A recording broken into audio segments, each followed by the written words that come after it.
Daeho knew the meeting was going wrong the moment the Vrelian scale started changing color.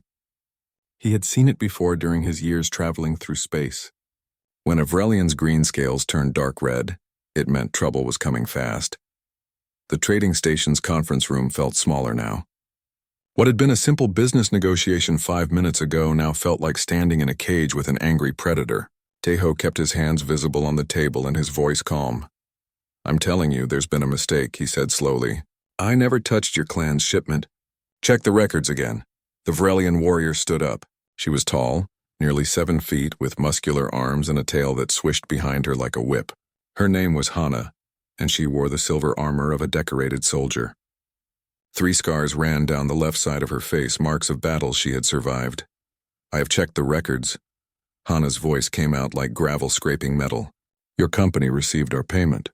3,000 credits for rare minerals. We received nothing. You are a thief."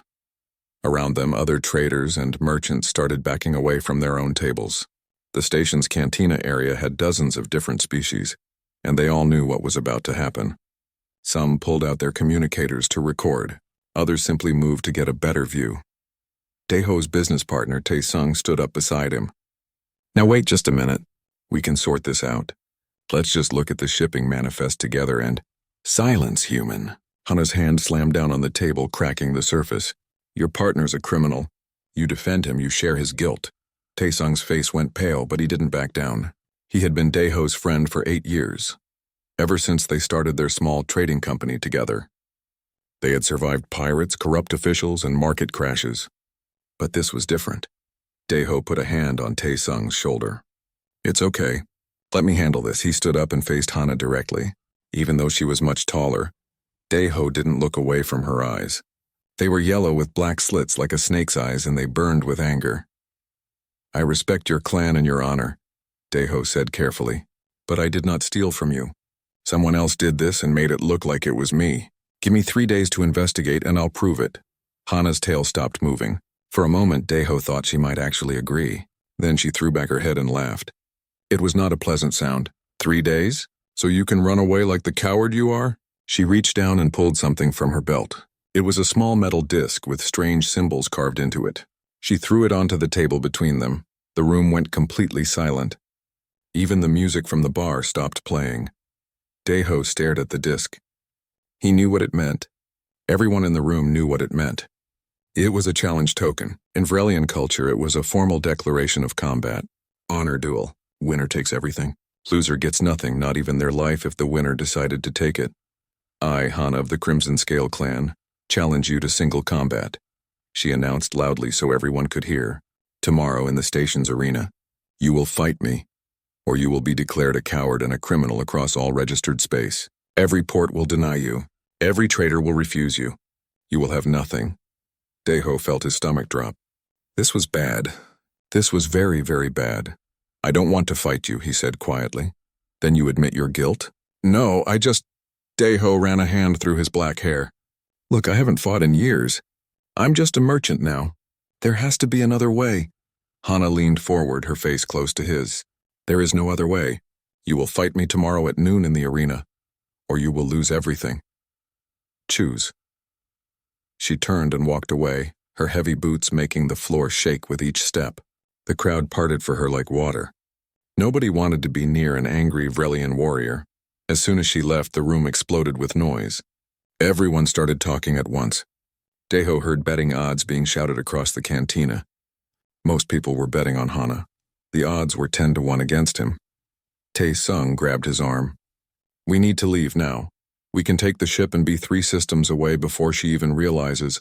"No," Daeho said firmly. "If I run, we lose everything we built. Every contact, every trade route, every bit of reputation. We'd have to start over from nothing, and half the galaxy would think I'm a thief. Better than being dead." Tae-sung's voice rose in pitch. "Daeho, that's Hana. Do you know who she is?" "I looked her up while you were talking. She's fought in 73 duels. She won all 73. She's killed 42 opponents. The rest were just crippled. You can't beat her." Daeho sat back down heavily in his chair. His mind was racing. Tae-sung was right. Running was the smart choice. But running meant admitting defeat. It meant whoever framed him would win. It meant destroying everything he had worked for, and there was another reason he didn't want to run. A reason he hadn't told anyone, not even Tae-sung. Deep in his chest, in a part of himself he had tried to bury 5 years ago, something stirred. Something old and familiar. The part of him that had been a soldier. The part that knew how to fight. The part that missed it. "I'll do it," he said quietly. "What? No, you can't be serious." "I'm serious." Dae-ho looked at his friend. "But I need your help. I need information. I need to know everything about Hana, how she fights, what weapons she prefers, what her weaknesses are." Tae-sung stared at him like he had gone crazy. Maybe he had, but there was no other choice now. "You're really going to fight her," Tae-sung said slowly. It wasn't a question. "Yes, you're going to die. Maybe." Dae-ho managed a small smile. "But maybe not. I wasn't always a merchant, remember? I had another life before this one." Tae-sung knew about Dae-ho's past. Not everything, but enough. He knew his friend had served in Earth's military. He knew Dae-ho had scars on his body from battles he never talked about. He knew there were parts of Dae-ho's history that were classified, locked away in government files. "That was 5 years ago," Tae-sung said. "You haven't trained since then. You said you wanted to leave that life behind." "I did. I do." Dae-ho stood up. "But right now I need to remember it. Come on. We have less than 24 hours and I need to prepare." They left the cantina together, walking through the crowded corridors of Prometheus 7. The trading station was huge, home to thousands of beings from hundreds of worlds. News of the challenge was already spreading. People pointed at Dae-ho as he passed. Some looked excited. Some looked sorry for him. One human woman, a journalist named Yuna, tried to stop him for an interview. He waved her away. Back in their small office near the docking bay, Tae-sung pulled up files on his computer while Dae-ho started stretching. His muscles were stiff. It had been too long. "Here," Tae-sung said, pointing at the screen. "Hana, age 32, served in the Vrelian Defense Fleet for 12 years. Expert with plasma blades, hand-to-hand combat, and traditional Vrelian war tactics. She's never lost a fight. Never even been seriously injured." Dae-ho nodded, continuing to stretch. "What else?" "She's here because her clan is trying to establish trade routes in this sector. They're new to this area." "That shipment she mentioned? It was supposed to be their first big trade, 3,000 credits worth of rare earth minerals. And someone stole it and made it look like I did it," Dae-ho said. "Who would benefit from that?" "I don't know. Maybe a rival clan? Maybe someone who doesn't want the Vrelians expanding their territory." Tae-sung rubbed his face. "Does it even matter right now? You have to survive tomorrow first, then we can investigate." Dae-ho stopped stretching and looked at his reflection in the dark computer screen. He saw a man in his early 30s wearing simple trader clothes with dark hair and tired eyes. He didn't look like a warrior anymore, but maybe that person was still in there somewhere, buried but not dead. "Get me a combat pass for the training rooms," he said. "I need to practice. And find Ji-woo. If anyone knows about Hana's fighting style, it's her. She knows everything that happens on this station." Tae-sung nodded and started making calls. Dae-ho walked to the window and looked out at the stars beyond the station. Somewhere out there, someone had set him up. Someone had tried to destroy his business and his life. Tomorrow he would have to fight for his survival.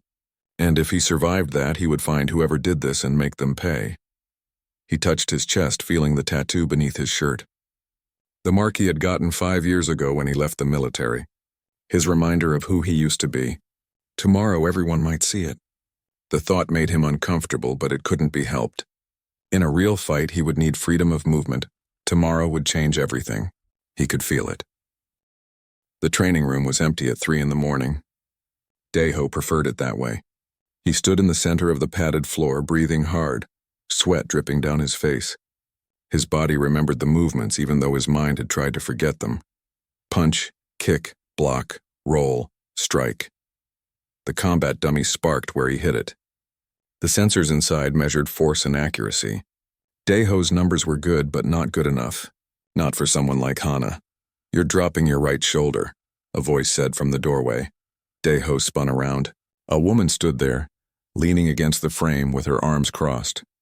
She was short and thin, with sharp eyes that missed nothing. Ji-woo, the information broker. She wore her usual black jacket covered in patches from different worlds. "When did you get here?" Dae-ho asked, wiping sweat from his face. "About 20 minutes ago. I was watching." Jiwoo walked into the room, her boots silent on the floor. Tae-sung called me. Said you were doing something stupid. Fighting Hana isn't stupid. It's necessary. Same thing in this case. Jiwoo circled him like a predator studying prey. You look good for someone who hasn't trained in 5 years. Still got the basics down, but basics won't save you against her. Daeho knew she was right. Tell me about her. Everything you know. Jiwoo pulled out a small data pad from her jacket. Hana of the Crimson Scale clan, born on Vrel Prime, joined the military at age 15, which is young even for Vrelians. Rose through the ranks fast, very fast. She's what they call a battle saint in her culture, means she's never been defeated in honorable combat. Everyone can be beaten, Daeho said, not her. Not yet anyway. Jiwoo scrolled through her data. She fights with traditional plasma blades. 2 of them, curved, about 3 feet long each. She's incredibly fast for someone her size. Most people think big means slow. That's how they die. What about weaknesses? Jiwoo was quiet for a moment. Pride, maybe. She believes completely in Vrelian honor. She won't use tricks or cheap shots. Everything will be direct frontal assault. But I don't know if that helps you. Her strength is overwhelming force. Daeho nodded, thinking. What weapons can I use? Arena rules say you can choose from their standard equipment. Energy shields, plasma staffs, blade weapons, stunning batons. No guns, no explosives, no ranged weapons beyond 10 feet. It's supposed to be honorable combat. Jiwoo looked at him seriously. Daeho, why are you doing this? Everyone knows you're not a thief. If you run, yeah, you'll lose the business, but you'll be alive. You and Tae-sung can start over somewhere else. I'm tired of running, Daeho said quietly. I ran 5 years ago. Ran from the military, from that life, from everything. I thought I could be someone different. Someone normal. But maybe you can't run from who you really are. That's very philosophical for a man who's going to die in 9 hours. Daeho almost smiled. 9 hours. Better keep training then. But Jiwoo didn't leave. She stood there studying him with those sharp eyes. There's something else. Something weird. Weird how? I've been asking around about that shipment Hana mentioned. The one that disappeared. Nobody knows anything about it. And I know everyone on this station. Every thief, every smuggler, every person who might steal something valuable. She paused. 3,000 credits in rare minerals doesn't just vanish. Someone had to move it, fence it, sell it. But there's no trace. It's like it never existed. So someone's covering their tracks. Someone professional. Very professional. Which makes me think this isn't about the minerals at all. Jiwoo put away her data pad. Someone wanted Hana angry at you specifically. They set this whole thing up, but why? I'm nobody. Just a small merchant. Maybe you're more than that, or maybe someone thinks you are. Jiwoo moved toward the door. Watch your back, Daeho. Even if you win tomorrow, this isn't over. I'll keep digging, see what I can find. After she left, Daeho trained for another hour. Then he went back to his quarters, a small room in the station's residential section. It was basic. A bed, a desk, a small bathroom. He had lived here for 3 years, but it still didn't feel like home. Nothing had felt like home since he left Earth. He stood in front of the mirror looking at himself. Slowly, he removed his shirt. The tattoo covered most of his chest and stomach. It was complex, made up of dozens of different symbols woven together. At the center was a circle with 8 points radiating outward. Around it were marks he had seen on different worlds during his military service. Some were human. Some were alien. He had designed it himself, spending months getting it done piece by piece. It was supposed to represent unity. All the different species he had met, all the different places he had been, all coming together. It was personal, private. He never showed it to anyone. Tomorrow, he would have to. In the arena, he would need to move freely. A shirt would restrict him, slow him down. Everyone would see the tattoo. The thought made him uncomfortable, but there was no choice. He looked at the symbols again. Some of them he remembered clearly. The 3 lines were from the Karathi people, meaning honor. The spiral was Centauran, meaning journey. The triangle was human military, his old unit insignia. Each mark had a meaning, a memory, but there were other symbols too, ones he didn't fully understand. He had seen them in old books, in ancient ruins, on forgotten worlds. They had called to him somehow, felt right, so he added them to the design. The artist who did the tattoo had asked about them, but Daeho couldn't explain it properly. He just knew they belonged there. He touched the center circle. 8 points, 8 directions. In some cultures, 8 meant infinity. In others, it meant balance. For Daeho, it meant being complete, taking all the pieces of himself and making them whole. A message popped up on his communicator. It was from Taesung, can't sleep. Coming to your room, bringing food. 5 minutes later, Taesung arrived with 2 containers of noodles from the station's late-night kitchen. They sat on the floor and ate in silence for a while. I've been looking at the arena layout, Taesung finally said. It's a standard combat circle. 50 feet across, energy barriers on all sides so fighters can't escape. Medical team on standby. Medical team won't help if she takes my head off. Don't joke about that. Taesung's voice was sharp. I'm serious, Daeho. I've been watching videos of her fights. She's brutal, efficient, she doesn't play around or show off. She just wins, I know. Do you? Because I don't think you understand what you're walking into. Taesung put down his food. I pulled up your old military records. Well, the ones that aren't classified. You were good. Really good. But you were a soldier, not a gladiator. You fought in wars with guns and tactics and support. This is different. This is you alone against someone who's trained their whole life for this exact type of combat. Daeho kept eating, letting his friend talk. And you haven't fought in 5 years, Taesung continued. Your reflexes are slower. Your body is older. You're not the same person you were in the military. I know, Daeho said again, but I'm also not helpless. I wasn't just any soldier, Taesung. I was special operations. I trained for years. I fought in places I can't talk about, against enemies I can't name. That doesn't just go away. But it does fade. Skills degrade if you don't use them. Maybe. Guess we'll find out tomorrow. Daeho finished his noodles and stood up. Thanks for the food. You should get some sleep. Taesung didn't move. Why won't you let me help more? I feel useless just watching. You're not useless. You're my friend. You're here. That's enough.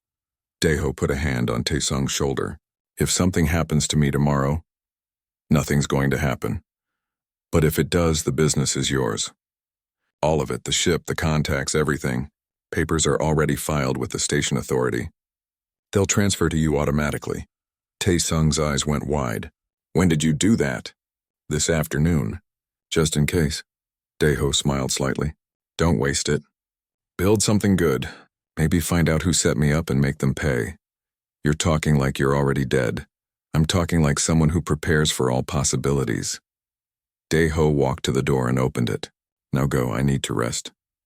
After Taesung left, Daeho lay on his bed and stared at the ceiling. Sleep didn't come. His mind kept running through combat scenarios. What would Hana do first? How would she attack? Where were her openings? How could he survive long enough to find a weakness? Hours passed. The station's night cycle began to fade into morning. Daeho finally dozed off for a short while, but his dreams were strange. He saw battles from his military days. But mixed with them were other battles, older ones, from times and places he didn't recognize. He saw himself fighting creatures that didn't exist. He saw himself leading armies across worlds he had never visited. He woke up confused and disoriented. The clock showed he had slept for 2 hours. It would have to be enough. He showered, then dressed in simple combat pants and boots. He left his shirt off this time. If he was going to show the tattoo, might as well get used to it. He looked at himself in the mirror again. The person staring back at him looked different now. Not quite a merchant. Not quite a soldier. Something in between. Something that had been sleeping and was now waking up. His communicator buzzed. It was a message from the Arena Authority. Official notification. The duel was scheduled for noon. Mandatory pre-combat briefing at 11. Both fighters must check in with the judges. 4 hours left. The arena was packed. Daeho had expected a crowd, but not this many. Thousands of beings from dozens of species filled the seats that circled the combat floor. The noise was overwhelming. Voices in hundreds of languages mixed together into a roar that echoed off the metal walls. Daeho stood in the preparation room beneath the arena, listening to that sound. Through the ceiling, through the floor, the excitement of the crowd vibrated in his chest. They weren't here to watch a fair fight. They were here to watch a spectacle. To watch him die, probably. You ready? Asked Myung, the station administrator. He was a tall alien with gray skin and 4 arms. He wore official robes that marked him as the judge for today's duel. His face showed concern. As ready as I'll be, Daeho said. You can still forfeit. Take the dishonor, leave the station. You'll lose your business, but you'll live. Myung's voice was gentle. He clearly didn't want to see Daeho die today. No, I'm fighting. Myung sighed. Very well. Here are the rules. Combat begins when I signal. It ends when one fighter surrenders, is unable to continue, or dies. No interference from outside. No weapons beyond what you choose from our armory. No targeting the eyes or groin directly. Everything else is permitted. Understood. Choose your weapons. Myung led him to a wall covered in various combat gear. Energy shields that projected from bracers. Plasma staffs that could extend or retract. Traditional blades made from metal or energy. Stunning batons. Light armor pieces. Daeho studied them carefully. He had trained with most of these weapon types during his military service. But training years ago and using them now against a master warrior were very different things. He picked up an energy staff. It was about 5 feet long, made of black metal with energy projectors at each end. When activated, it could extend blue plasma blades from either tip. It was defensive and offensive at once. Good reach, good balance. He also took a small energy shield bracer for his left arm. When activated, it would project a circular shield about 3 feet across. Not enough to hide behind, but enough to block strikes. Light armor? Myung asked, pointing to chest pieces and leg guards. No, it'll slow me down. Speed is my only advantage here. Myung looked at Daeho's bare chest and the tattoo covering it. His eyes widened slightly, studying the symbols, but he said nothing. He had probably seen many tattoos in his years running the station. It's time, Myung said. The lift will take you up to the arena floor. May your honor be satisfied today. The lift rose slowly, giving Daeho time to center himself. He controlled his breathing. In through the nose, out through the mouth. Slow and steady. The meditation techniques from his military training clicked into place like putting on an old familiar coat. The lift stopped. The doors opened. Light and sound crashed over him like a wave. The arena floor was a perfect circle 50 feet across, made of reinforced metal covered with padding. Energy barriers hummed around the edges. A translucent blue field that would prevent anyone from leaving until the fight was over. Above, the crowd pressed against railings, shouting and waving. Betting slips changed hands. Cameras floated on anti-gravity platforms recording everything. Across from him, another lift was rising. Hana emerged onto the arena floor. She looked even more dangerous in her combat gear. She wore minimal armor, just pieces protecting her shoulders and shins. Her silver scales gleamed under the bright lights. In each hand she held a plasma blade, curved and glowing with purple energy. Her tail swished behind her as she walked to the center of the circle. The crowd's noise increased.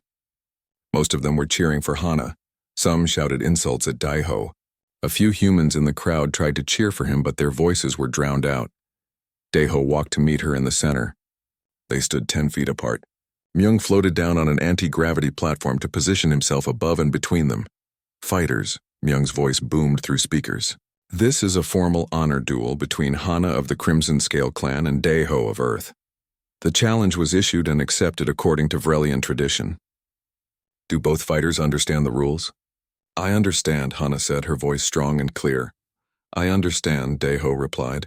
Do both fighters agree to abide by the outcome, whatever it may be? I agree, they said together. Then let honor be satisfied. Take your positions. Myung's platform rose higher, moving to the side of the arena where he could watch but not interfere.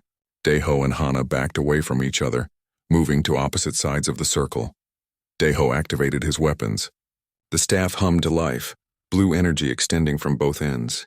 The shield bracer glowed, ready to project its protection when needed. He fell into a defensive stance, staff held diagonally across his body, feet shoulder-width apart. Hana spun her blades in a complex pattern, purple light tracing circles in the air. She dropped into her own stance, body low, blades held out to her sides. Her tail moved in slow figure eights behind her, balanced and ready. The crowd went silent. Thousands of beings held their breath. Myung raised one arm. Then he dropped it. Begin!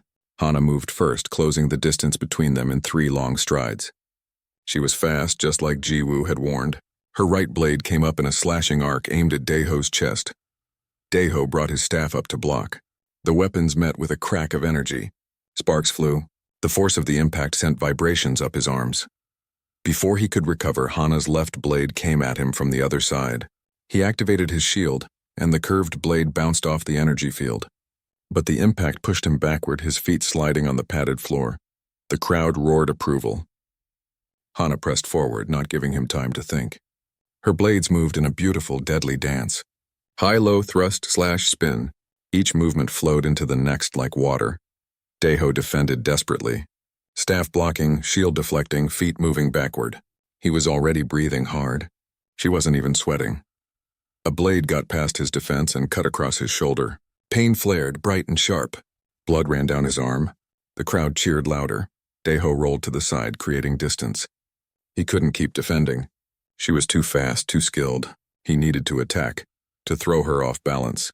He spun his staff and thrust forward, aiming for her center. Hana turned sideways, and the energy blade passed harmlessly past her. She countered with both blades crossing toward his neck. He ducked under them, dropping low, and swept his staff at her legs. Hana jumped, her powerful legs launching her 3 feet into the air. She came down with both blades stabbing downward. Daeho rolled again, barely avoiding the strikes. The blades hit the floor where he had been, leaving scorch marks. This wasn't working. He was too slow, too predictable. She was reading his moves before he made them. Think, adapt. Use what you know. Hana was a traditional fighter. She followed the forms perfectly, exactly as she had been taught. That was her strength, but maybe also her weakness. She expected him to fight the same way. What if he didn't? Daeho changed tactics. Instead of defensive forms, he started fighting dirty. He threw his staff at her face. While she blocked it, he rushed in low, trying to tackle her legs. Hana's tail whipped around and hit him in the ribs. He felt something crack. The pain was incredible, but he pushed through it, grabbing her ankle and pulling. For the first time, Hana looked surprised. She fell backward, landing hard, but she rolled immediately, coming back to her feet in one smooth motion. The crowd was going wild now. This wasn't the quick execution they had expected. The human was actually fighting back. Daeho retrieved his staff from where it had landed. Every breath hurt. His ribs were definitely broken or cracked. Blood dripped from his shoulder. His muscles were screaming. But he wasn't done yet. Hana circled him, her eyes narrowed. "You fight without honor," she said. "I fight to survive," Daeho replied. "There's no honor in dying stupidly." She attacked again, but this time she was more cautious. She had learned he was dangerous. Good. Caution meant doubt. Doubt meant opportunity. They traded blows back and forth. Daeho took more hits. A cut on his leg. Another on his side. His shirt was already torn to shreds.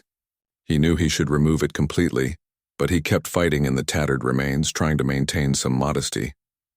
But it wasn't working. The fabric caught on his staff, slowed his movements. During one exchange, Hana's blade hooked the torn shirt and yanked. The fabric ripped completely away, falling to the floor. Daeho stood there, chest bare, his tattoo fully visible under the bright arena lights. He expected the fight to continue. Expected Hana to press her advantage while he was distracted by losing his shirt. Instead, Hana froze. Her blades stopped mid-swing. Her eyes went wide, staring at his chest. At the tattoo. At the symbols covering his skin. The entire arena went silent again, but this time it was different. It wasn't anticipation. It was shock. Hana's blades fell from her hands, clattering to the floor. Her mouth opened, but no sound came out. She staggered backward like she had been hit. Daeho didn't understand. "What's wrong?" "Keep fighting." But Hana wasn't listening. She was still staring at the tattoo, her face going through a dozen different emotions. Fear, awe, disbelief, recognition. "It cannot be," she whispered, then louder, in a language Daeho didn't recognize, ancient and harsh. Her voice shook. "The marked one. You are the marked one." She dropped to one knee, her head bowed. The crowd exploded into chaos, voices shouting in confusion, and security guards rushed onto the arena floor, trying to restore order. The crowd was on their feet, pressing against the barriers, everyone trying to see Daeho's tattoo more clearly. Cameras moved closer, their lenses focusing on his chest. On the feeds displayed around the arena, the image of the tattoo was blown up to massive size. Daeho grabbed what remained of his shirt and held it against his chest, suddenly feeling very exposed. "What is happening?" he demanded. Hana still knelt on the floor, her head bowed. She was trembling. This warrior who had been trying to kill him moments ago now looked terrified. Myung's platform lowered next to Daeho. "Come with me, now we need to get you somewhere safe." "Safe? Safe from what?" Daeho's ribs ached. His wounds were still bleeding. Nothing made sense. The fight isn't over. She challenged me. We have to finish. The fight is over, Myung said firmly. Trust me. Everything has changed. Please, come with me before this turns into a riot. More guards formed a circle around Daeho, their energy shields creating a protective barrier. They started moving him toward the lift he had entered from. Behind them, Hana finally stood up, but she kept her distance, her eyes never leaving Daeho. As they reached the lift, Daeho heard her voice calling out. Wait, please. I must speak with him. Myung turned. Not now, warrior. Give us time to understand what has occurred. You do not understand. Hana pushed through the guards, desperate. That mark. Those symbols. They are from the old times, the prophecy. She stopped, seeming unable to say the words. He is what? Myung demanded. An old Vrelian in the crowd stood up.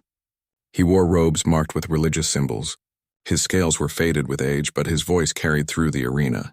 He bears the mark of unity, the symbol of the marked one who will return when the darkness comes again. The crowd erupted. Some species cheered, others gasped. A few started pushing toward the exits in panic. Daeho felt like he was in a dream. A bad dream. I don't know what any of you are talking about.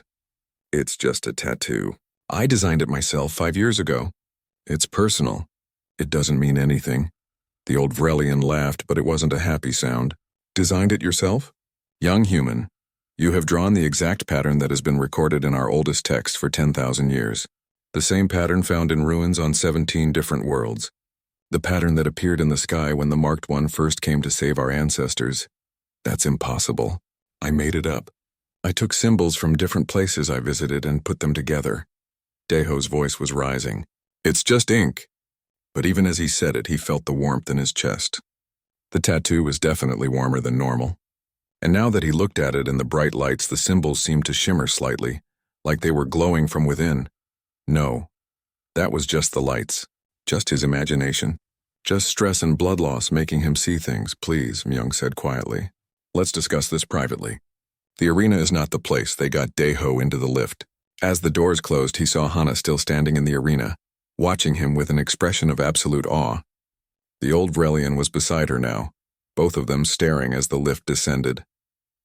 Below the arena, medical staff rushed to treat Daeho's wounds. They cleaned the cuts, sealed them with medical foam, wrapped his ribs. Through it all, he sat in silence, trying to process what had happened. Tae-sung burst into the medical room, his face pale. What's going on? I was watching from the upper seats and suddenly everything went crazy. People are saying he stopped when he saw Daeho's chest, saw the tattoo clearly for the first time. Oh, you've never seen it before? Myung asked. No, Daeho always kept it covered. Tae-sung moved closer, studying the symbols. I knew he had a tattoo, but not what it looked like. Did you help him design it? Myung asked. No, he got it before we met. He told me it was personal. Something about his military service. I never asked for details. Myung pulled out a tablet and showed them an image. It was old, the colors faded, but it clearly showed the same pattern as Daeho's tattoo. 8-pointed circle in the center, symbols radiating outward. Everything interconnected. This was found carved into stone on Vrel Prime 300 years ago, Myung explained. Similar images have been found across the galaxy. Some are thousands of years old, some are even older. The pattern is always the same. Exactly the same. So someone copied it, Daeho said. Someone saw these old carvings and added them to databases or books. I must have seen them somewhere and my brain remembered without me realizing. That's all. Perhaps, Myung said, but he didn't sound convinced. Or perhaps something else is at work here. The door opened. A small group entered.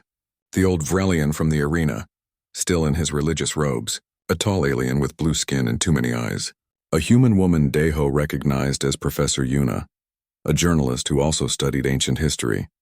And Hana, no longer in her combat gear but wearing simple clothes. This is Instructor Boknam, Myung said, introducing the old Vrelian. He is a keeper of the old stories among his people. Boknam bowed his head respectfully. I apologize for the disruption to your duel, young warrior.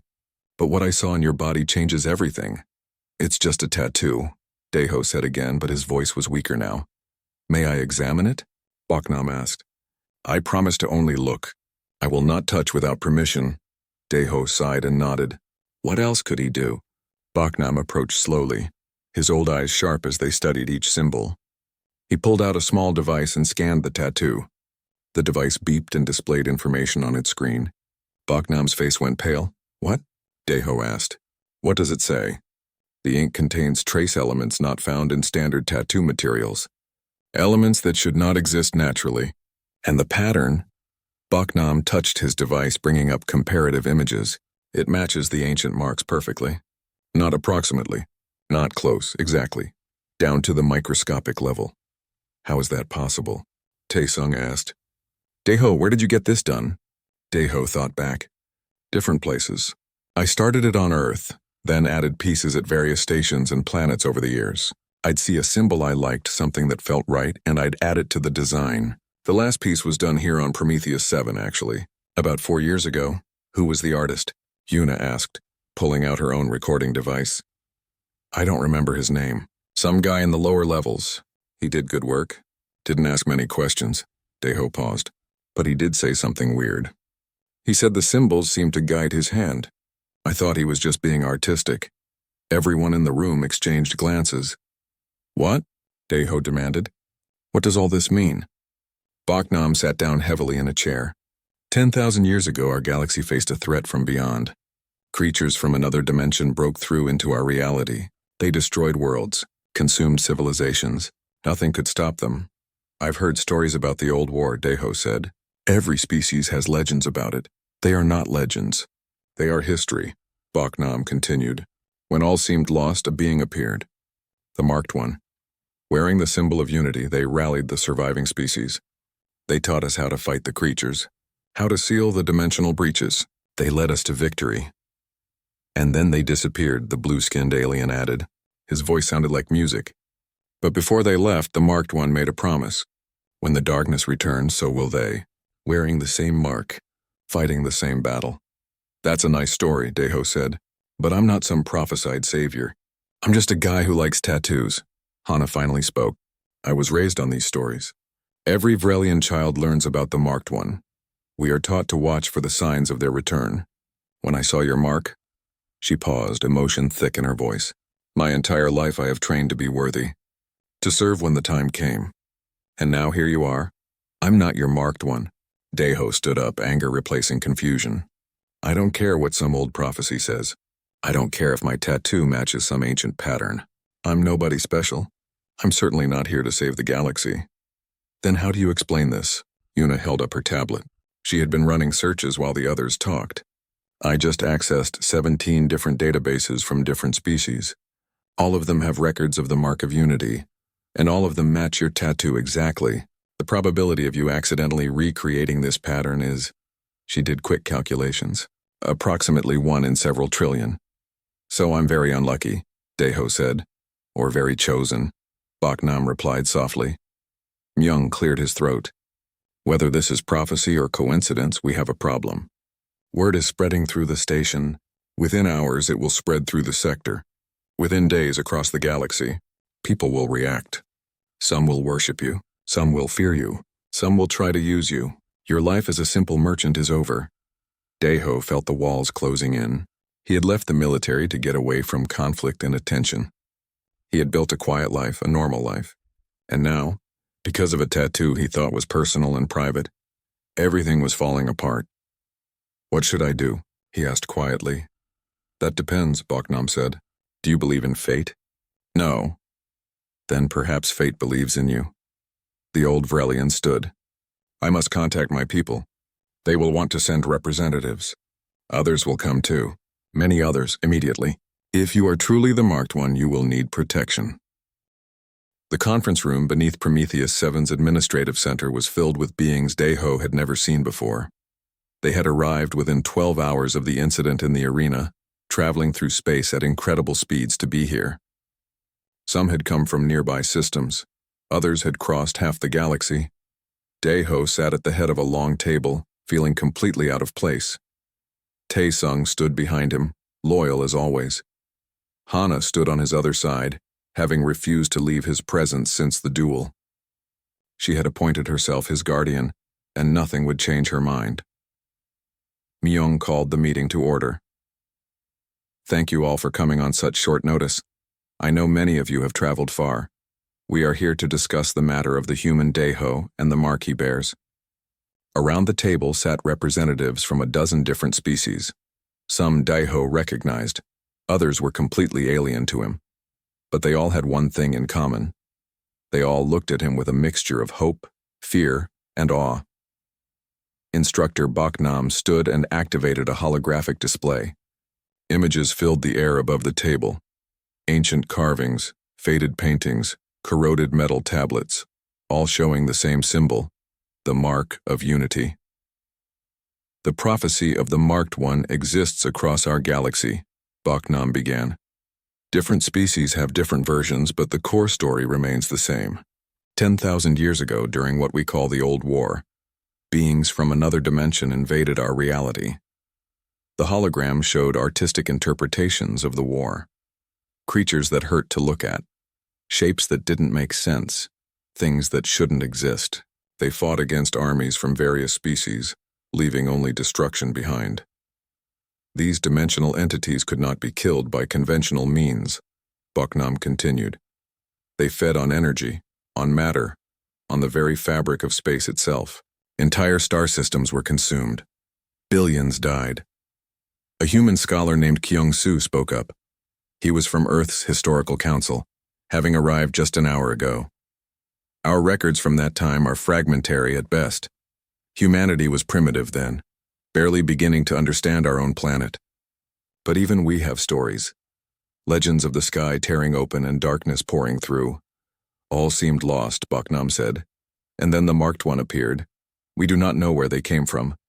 Some say they were sent by the universe itself. Others believe they were a warrior from an even older civilization.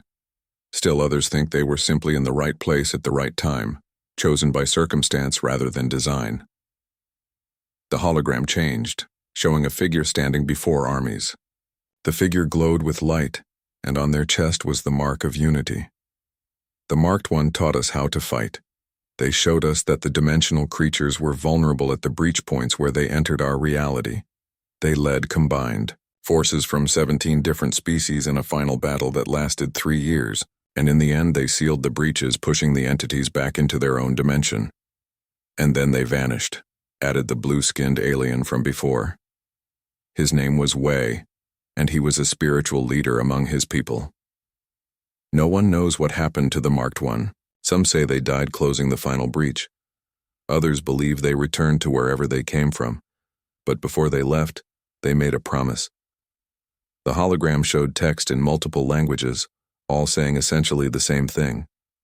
When the darkness returns, Wei read, "So shall I. Watch for the mark. Trust in the bearer. Unite or perish." Silence filled the room. Deho felt everyone's eyes on him. "That's a great story," he finally said, "but it doesn't mean anything. So my tattoo matches some old symbol. That's just coincidence. Is it?" Kyung-soo pulled out a tablet and brought up detailed scans. "We've analyzed your tattoo at the molecular level.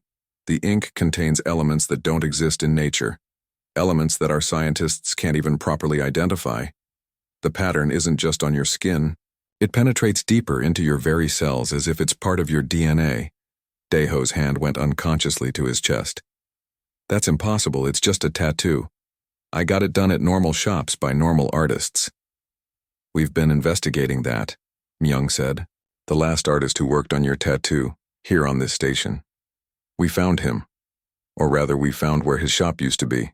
It's been abandoned for 3 years.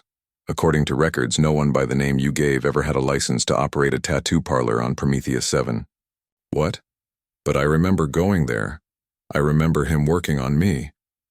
"We believe you, but we can't verify anything about this person. No security footage, no financial records. No one else remembers seeing this shop." Myung paused. "It's as if they existed just long enough to complete your tattoo, then vanished." Tae-sung spoke up, his voice shaky. "Are you saying some ghost gave Deho a magic tattoo? That's insane." "We're saying something unusual happened," Myung replied. "Something we don't fully understand." A reptilian being named Sora, who had introduced herself as a military commander, leaned forward. "The real question is not how the human got the mark. The question is whether the prophecy is true. Is the darkness really returning? We have been monitoring dimensional readings across the galaxy for centuries, Wei said quietly. For 10,000 years they have been stable. But 6 months ago we started detecting anomalies, small tears in space, brief glimpses of something trying to break through. 6 months ago? Daiho thought back. That's around when I added the last symbols to my tattoo. More meaningful glances around the table. The readings have been increasing, Wei continued. Yesterday we detected a major spatial anomaly at the edge of known space, a breach similar to the ones described in ancient texts. It was small and closed quickly, but it was real, and it won't be the last. So you think the creatures from the old war are coming back? Taesung asked. We know they are, Sora said bluntly. The question is when and in what numbers, and whether we can stop them. Boknam looked at Daiho. According to prophecy, the Marked One knew how to fight these entities. They possessed knowledge that others did not, knowledge of the enemy's nature and weaknesses. I don't know anything about dimensional creatures, Daiho protested. I'm a merchant. Before that, I was a soldier, but I fought against other soldiers with guns and tactics, normal warfare. Are you certain? Kyungsoo asked. Have you experienced any unusual dreams lately? Any flashes of memory that don't seem to belong to you? Daiho hesitated. He had been having strange dreams. Ever since the duel, they had been getting stronger. He saw battles in places he had never been. He heard languages he shouldn't understand. He felt knowledge in his mind that he had never learned. Maybe, he admitted quietly. I thought it was just stress. Or perhaps it's awakening, Boknam said. The prophecy states that the Marked One's knowledge would return when needed. Perhaps that process has begun. This is crazy. Daiho stood up, pacing. You're all talking about me like I'm some prophesied hero, but I'm not. I'm just a regular person who got a tattoo. I can't save the galaxy. I don't even know how to start. Hana spoke for the first time in the meeting. With respect, whether you believe or not does not change what is coming. The breaches are real. The threat is real. The mark on your chest is real. You can deny your role, but that will not make it disappear. She's right, Sora added. We need to prepare for war. With or without the Marked One, this fight is coming. But having someone who potentially knows the enemy's weaknesses would greatly improve our chances. You want me to lead armies against dimensional monsters? Daiho's voice rose. I left the military because I was tired of fighting. I wanted a peaceful life. I wanted to be done with war. Sometimes, Boknam said gently, we do not get to choose our path. Sometimes the path chooses us. Myung stood. I suggest we take a break. This is overwhelming for everyone, but especially for Daiho. Let's reconvene in 2 hours. In the meantime, perhaps our human friend would like to see the evidence for himself. Evidence? Daiho asked. Wei nodded. We have sensor recordings from the recent breach. You should see what we're dealing with. They moved to an observation room with a large display screen. Wei brought up the recordings.